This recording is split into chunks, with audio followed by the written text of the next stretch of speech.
Fantasma é um termo derivado do latim medieval, que por sua vez vem do grego fantasma, usado na filosofia escolástica, especialmente por Tomás de Aquino. Esse termo técnico se refere às imagens mentais ou representações sensoriais que a mente humana utiliza para compreender a realidade. No contexto da filosofia medieval e dos escritos de Tomás de Aquino, é mais preciso usar fantasma para manter a fidelidade ao termo original e ao seu uso técnico específico. No entanto, às vezes, podemos usar fantasma para facilitar a leitura e compreensão, desde que fique claro que estamos nos referindo ao conceito filosófico específico. A filosofia escolástica, que floresceu no século XIII, foi influenciada por pensadores árabes e judeus, como Avicena e Averroes, que introduziram conceitos filosóficos gregos e persas. Tomás de Aquino, um dos mais importantes filósofos escolásticos, desenvolveu uma visão complexa da relação entre fé e razão, influenciada por Aristóteles e Agostinho de Hipona. Martinho Lutero, por sua vez, foi um reformador religioso que criticou a escolástica e defendeu uma interpretação mais literal da Bíblia, baseada na fé e na graça divina. Este filodebate entre Tomás de Aquino e Martinho Lutero sobre a teoria do fantasma reflete as diferentes abordagens desses pensadores sobre a natureza da realidade, a relação entre fé e razão e a importância da interpretação das Escrituras. A discussão é relevante para a compreensão da filosofia medieval e da Reforma e ajuda a entender as complexidades e contradições presentes na busca pela verdade e pela salvação. Irmão Martinho, aprofundemos nossa discussão sobre o fantasma. O fantasma é a imagem mental que surge da percepção sensorial, formada pelos sensos comunes a partir das qualidades sensíveis e apreendida pela vis cogitativa como um objeto individual. Imaginemos, por exemplo, um círculo desenhado na areia. Os sensos comunes capta as qualidades sensíveis do círculo, enquanto a vis cogitativa o apreende como um objeto individual. A partir dessa imagem, o intellectus agens abstrai a forma inteligível, a espécies intelligibilis do círculo. Essa espécies intelligibilis não é uma mera cópia da forma material, mas sim uma participação, ainda que imperfeita, na forma universal que existe na mente divina. Essa espécies contém em si a essência universal de todos os círculos, permitindo-nos compreender a circularidade para além deste exemplo específico. Essa compreensão se dá por meio da iluminação divina que, segundo a doutrina de Agostinho, presente em De Trinitate, está presente em todo ato de conhecimento, elevando o intelecto humano à participação nas ideias eternas. O intelecto passivo, intellectus possibilis, recebe essa forma inteligível, tornando-a presente para a consciência, e assim nos permite formular juízos sobre a natureza das coisas. Entendo vossa explicação, irmão Tomás, mas essa confiança na razão e na imaginatio me inquieta.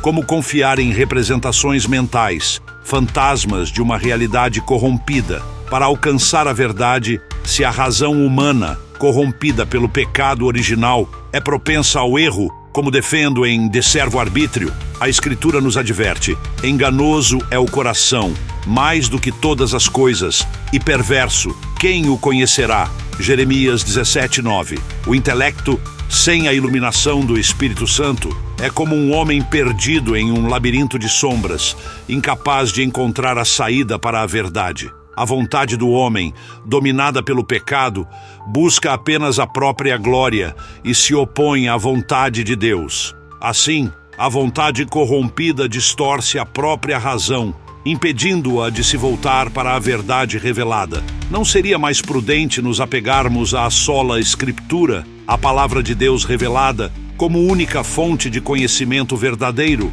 Afinal, a verdadeira sabedoria reside na humildade diante de Deus, reconhecendo nossa depravação total e aceitando sua graça. Como afirma Paulo em 1 Coríntios 2,14, o homem natural não compreende as coisas do Espírito de Deus, porque lhe parecem loucura. A razão corrompida pelo pecado não pode penetrar os mistérios da fé. Confiar na razão, mesmo guiada pela filosofia, para alcançar Deus, é como tentar construir uma torre para alcançar o céu. Um esforço motivado pelo orgulho e fadado ao fracasso.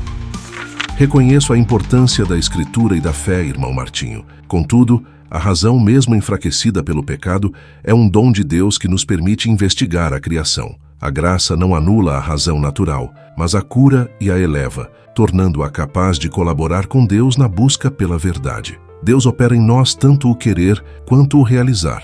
Filipenses 2:13. A razão, iluminada pela graça, não substitui a fé, mas a serve, auxiliando-nos a compreender as Escrituras e a ordenar nossa vida de acordo com a vontade divina. A graça aperfeiçoa a natureza, curando a vontade e orientando-a para o bem.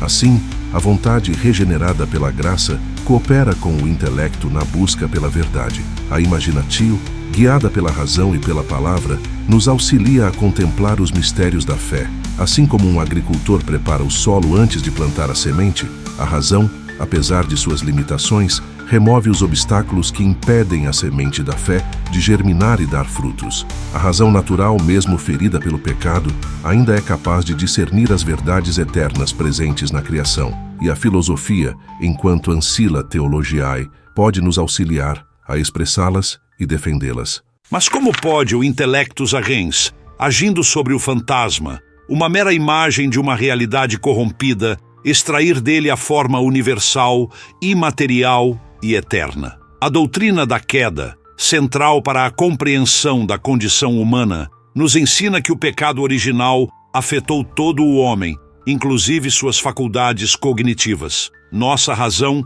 não consegue compreender as coisas do espírito, pois está presa às aparências deste mundo decaído. Como pode o intellectus agens, uma faculdade humana limitada e corrompida, alcançar a perfeição da espécies intelligibilis que reside na mente de Deus? Acaso não seria isso uma forma de pelagianismo, atribuindo à razão humana um poder que ela não possui? Porque a sabedoria deste mundo é loucura diante de Deus, pois está escrito, ele apanha os sábios na sua própria astúcia. 1 Coríntios 3:19. Não seria mais seguro rejeitarmos as especulações e nos atermos à palavra, interpretando-a pela fé? A verdade se revela em Cristo, não em abstrações intelectuais.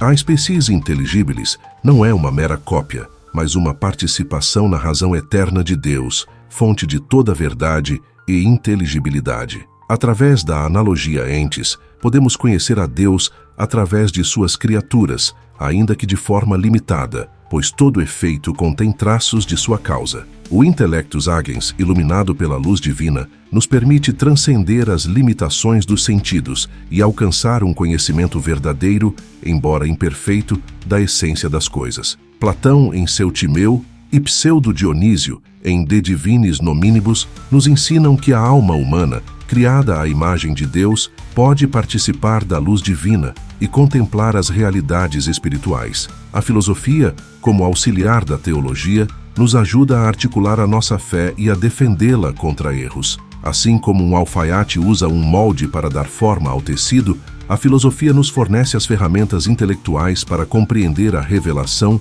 e dar forma à nossa fé. Mas concordo que a razão deve sempre se submeter à revelação.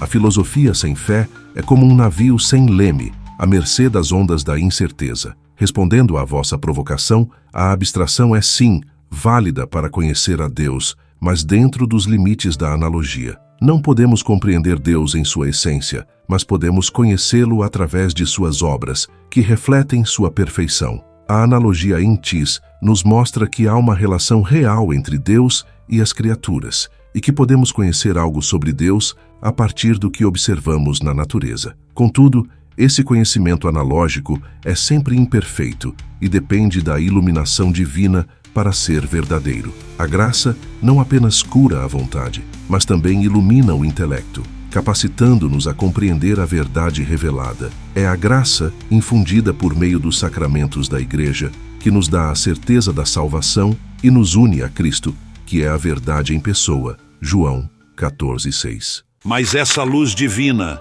essa graça que ilumina o intelecto, não é ela suficiente para o conhecimento verdadeiro? Por que então recorrer a filosofias pagãs que nos distanciam da simplicidade do Evangelho e podem nos levar a um conhecimento vazio e sem poder de salvação? Não seria melhor confiarmos inteiramente na ação do Espírito Santo, que nos revela a verdade através das Escrituras? A fé, e não a razão, é o fundamento da certeza da salvação. O justo viverá pela fé. Romanos 1:17, não pela compreensão filosófica. Deus se revela não através de fantasmata e abstrações, mas através de sua palavra e de seu Filho, Jesus Cristo. É pela fé que o Espírito Santo ilumina nosso intelecto e nos dá a certeza da verdade e da salvação. A graça é essencial, sem dúvida. Ela nos eleva ao conhecimento das verdades sobrenaturais, que a razão sozinha não pode alcançar. Deus, em sua sabedoria, não anula a natureza, mas a aperfeiçoa. A razão natural, criada por Deus, é boa em si mesma, mas foi corrompida pelo pecado. A graça infundida em nós por meio da fé em Cristo cura a razão e a torna apta a contemplar a verdade. A razão, iluminada pela graça, pode nos auxiliar a compreender melhor as Escrituras e a viver de acordo com a vontade de Deus. Veja como o apóstolo Paulo, em Romanos 1:20, utiliza argumentos racionais para demonstrar a existência de Deus aos pagãos. A filosofia, como serva da teologia, esclarece e defende a fé. Assim como Moisés, guiado por Deus, usou a razão para organizar o povo, construir o tabernáculo e estabelecer leis que refletissem a ordem divina. A razão, iluminada pela revelação, nos auxilia a ordenar nossa vida e a viver de acordo com os princípios do Evangelho.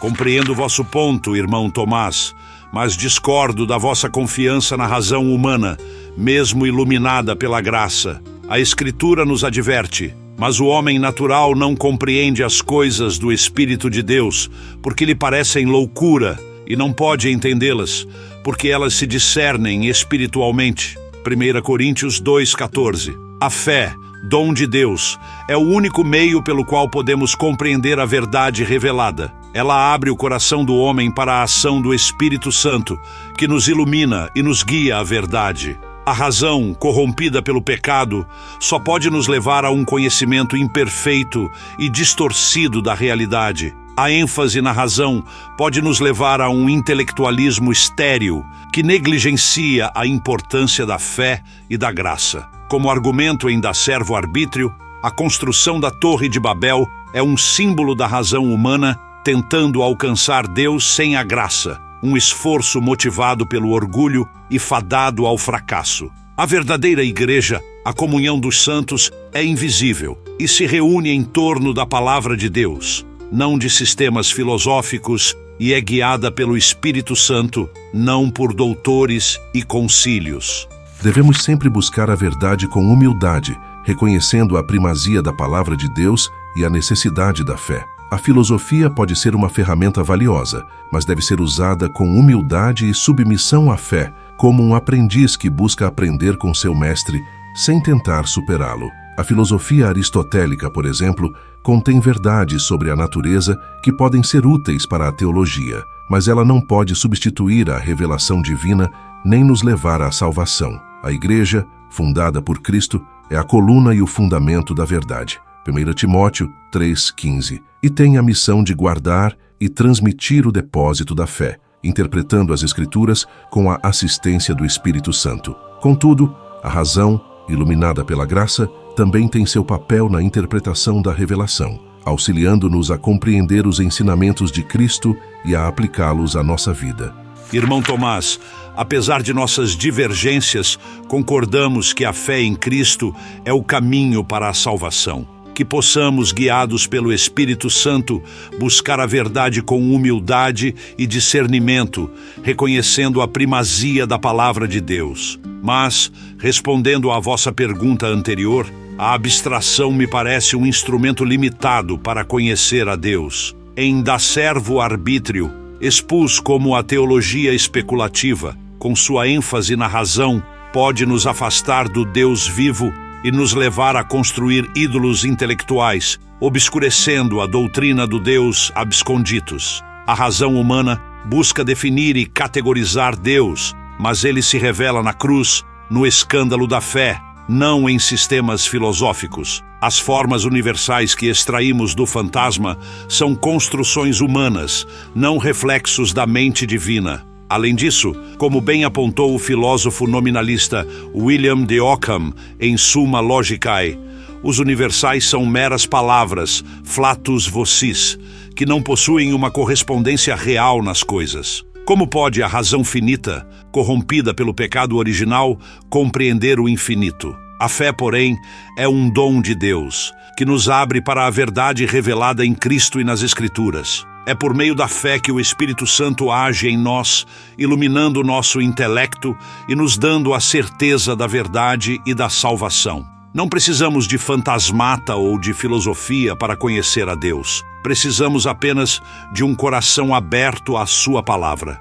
A Species Intelligibilis não é uma mera construção humana, mas uma participação na razão eterna de Deus. Não se trata de uma mera cópia da forma material, mas de uma presença real, embora analógica, da essência divina em suas criaturas. É através da participatil que as coisas criadas se tornam inteligíveis para nós, pois participam da luz da razão divina. O intelecto humano, iluminado pela graça, pode vislumbrar a verdade divina, embora de forma imperfeita e sempre dependente da revelação. A filosofia, como auxiliar da teologia, nos ajuda a articular a nossa fé e a defendê-la contra erros. Assim como o músico, ao estudar harmonia e ritmo, aprende a apreciar a beleza da música, o filósofo, ao investigar os princípios da lógica e da metafísica, se torna mais apto a compreender a profundidade da revelação e a harmonizar fé e razão. A revelação divina se manifesta de diversas maneiras, através da criação, da consciência humana, e de forma plena nas Escrituras Sagradas e na tradição da Igreja. Deus, em sua providência, se adaptou à nossa capacidade de compreensão, revelando-se de forma gradual e progressiva. Irmão Tomás, reconheço a utilidade da razão, mas temo que a ênfase na escolástica nos afaste da simplicidade do Evangelho, levando ao orgulho intelectual e ao esquecimento da centralidade da fé e da graça. Acaso não foi o orgulho dos doutores da Igreja, que se consideravam sábios em sua teologia escolástica, que os cegou para a verdade simples de Cristo? Enquanto isso, pescadores humildes foram escolhidos para propagar o Evangelho. A condenação de John Wycliffe, acusado de heresia por defender a primazia das Escrituras sobre a tradição da Igreja, é um exemplo de como a escolástica pode sufocar a verdadeira fé. Deus não se revela primariamente através da tradição ou da razão, mas sim através de sua palavra, que é viva e eficaz. Hebreus 4:12. É a Escritura, e não a filosofia, que penetra o coração do homem e o transforma. Aceito vossa preocupação, irmão Martinho. A razão iluminada pela graça pode nos auxiliar a compreender as Escrituras e a viver uma vida de acordo com a vontade de Deus. A filosofia pode ser uma ferramenta valiosa, mas deve ser usada com humildade e submissão à fé. Assim como Moisés, guiado por Deus, usou a razão para organizar o povo e construir o tabernáculo, a razão iluminada pela revelação nos auxilia a ordenar nossa vida e a construir nossa compreensão da fé. Que possamos, guiados pelo Espírito Santo, buscar a verdade com um coração aberto à sua graça. Este debate sobre o fantasma e a Species Intelligibilis nos lembra da complexa relação entre fé e razão, uma questão que continua a desafiar teólogos e filósofos até os dias de hoje. Como podemos conciliar a busca pela verdade através da razão com a aceitação da revelação divina, sem cair em um racionalismo estéril ou em um fideísmo cego? A doutrina da justificação pela fé, que vós defendeis com tanto ardor, nos mostra que a salvação não é alcançada por nossas obras ou por nosso conhecimento, mas sim pela graça de Deus, recebida pela fé. Mas a razão, iluminada pela graça, pode nos ajudar a compreender melhor essa doutrina e a viver de acordo com ela.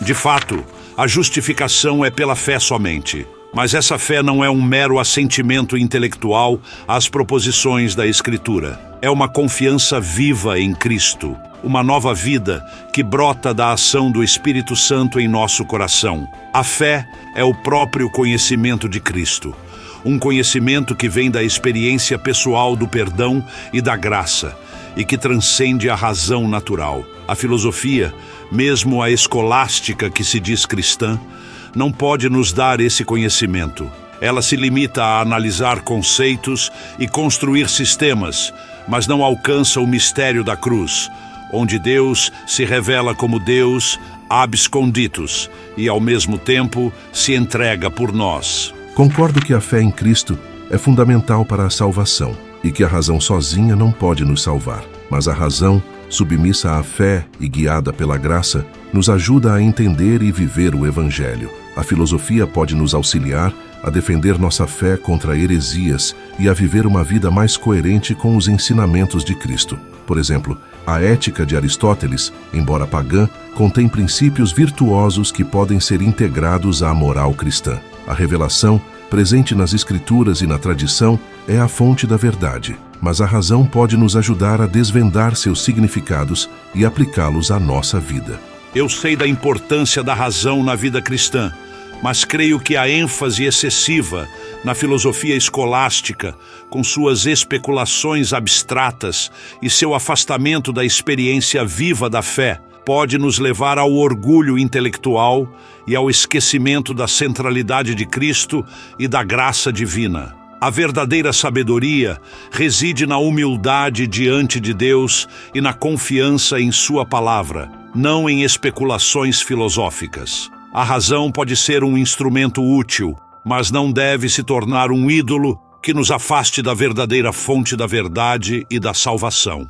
Aceito vossa crítica, irmão Martinho, e reconheço os perigos do orgulho intelectual. A razão deve ser sempre usada com humildade e submissão à fé. A filosofia, como serva da teologia, pode nos ajudar a aprofundar nossa fé e a viver uma vida mais cristã e virtuosa, mas nunca deve substituir a fé ou a graça divina. Que possamos sempre buscar a verdade com um coração aberto à graça divina, reconhecendo a primazia da palavra de Deus e a necessidade da fé para a salvação.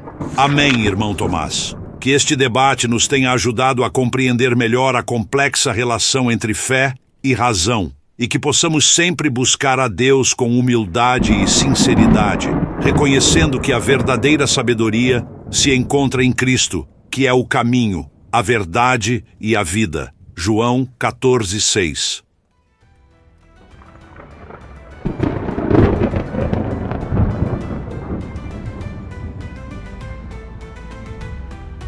Na teoria da percepção de Tomás de Aquino, o que é o fantasma? Fantasma: A. Uma ilusão criada pelo diabo para nos afastar de Deus. B. Uma representação mental que nos permite conhecer a Deus diretamente. C. Uma imagem sensorial que serve de base para a abstração da forma inteligível. D. Um conceito universal presente na mente divina.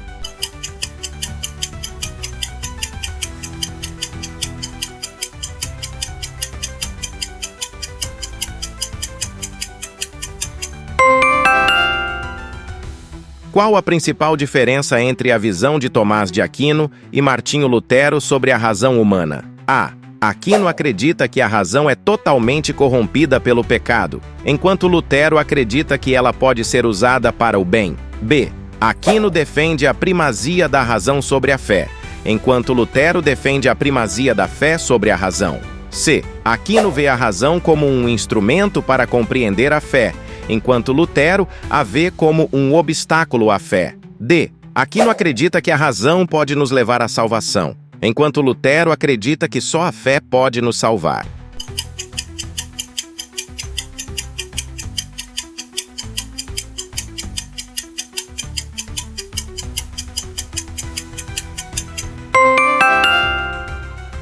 Segundo Tomás de Aquino, como o intelecto agente atua no processo de abstração? A. Iluminando o fantasma e abstraindo dele a espécie inteligível. B. Recebendo as informações sensoriais e formando o fantasma. C. Movendo a vontade para o bem através da graça divina. D. Interpretando a palavra de Deus à luz da fé.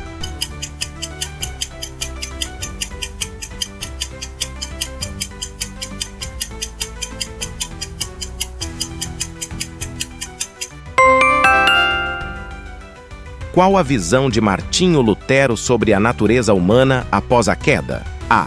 A natureza humana foi parcialmente corrompida pelo pecado, mas ainda pode alcançar a Deus através da razão. B. A natureza humana foi totalmente corrompida pelo pecado e só pode ser restaurada pela graça divina. C. A natureza humana não foi afetada pelo pecado e mantém sua capacidade de conhecer a Deus através da razão. D. A natureza humana é essencialmente boa e o pecado é apenas um acidente.